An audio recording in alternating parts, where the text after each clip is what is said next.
Somebody kill me, please. So hello, and welcome to another video. The truth about pets is the subject of today's video. I'm going to change the format up a little bit. In the background there'll be footage, rather than me showing all the footage, as you can probably gather from my intro. That was a tiresome process that I wouldn't want to subject you all to, so you can feel free to sort of pay slight attention to the background footage, but that's all it'll be today. So, what did we do? We tested every single pet, with a few exceptions.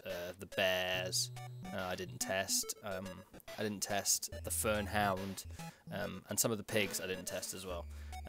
But I tested every pet that could reasonably produce enough damage to be competitive. So what you're seeing me doing here is a rather inefficient test, actually, in the background. I've got longbow, and I'm actually auto-attacking, because doing these tests with just the pet damage was an absolute nightmare. I wouldn't wish that horrible torture on anyone. So, the first round of tests I did was simply with auto-attacking, taking my auto-attack to be a roughly equal thing each time, which I admit is pretty pseudoscience, but I think my second round of testing, much more accurate, worked a lot better.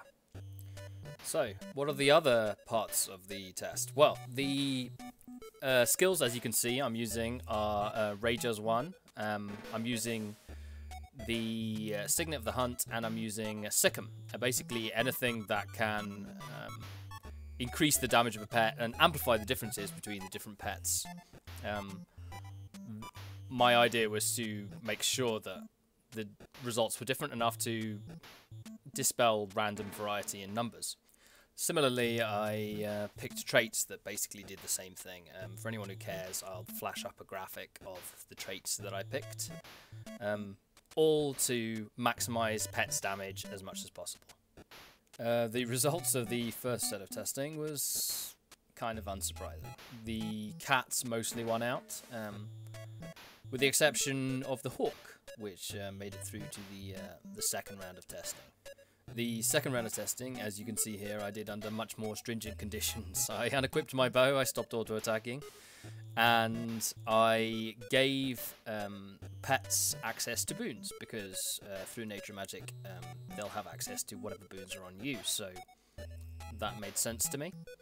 I also repeated these tests 3 times per pet, just to make sure that I got a number that I could then average out for an actual result.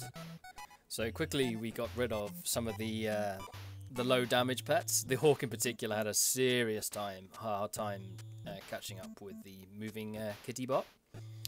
The jaguar through stealth didn't get enough bonus to its crit to make that much difference, and the jungle stalker, because it's applying might, which it will probably already have through Nature's Bond, was also a lot lower. Meaning, basically, we have 3 finalists: the snow leopard, the lynx, and the tiger, unsurprisingly. So what we have here, guys, is a 2-way tie between the lynx and the tiger. Unfortunately, the snow leopard fell at the final hurdle, and we're left with one pet maybe people weren't expecting, and one pet everybody was expecting. People do value the tiger because it offers permanent fury to your team. But ask yourself, does your team already have permanent fury? There's lots of other sources of ways of getting permanent fury for your team. Like a revenant in your party for one, and you basically have a useless F2 skill on your tiger. The footage in the background at this point should be of my winning lynx run. One of the last tests I actually did turned out to be the most damaging.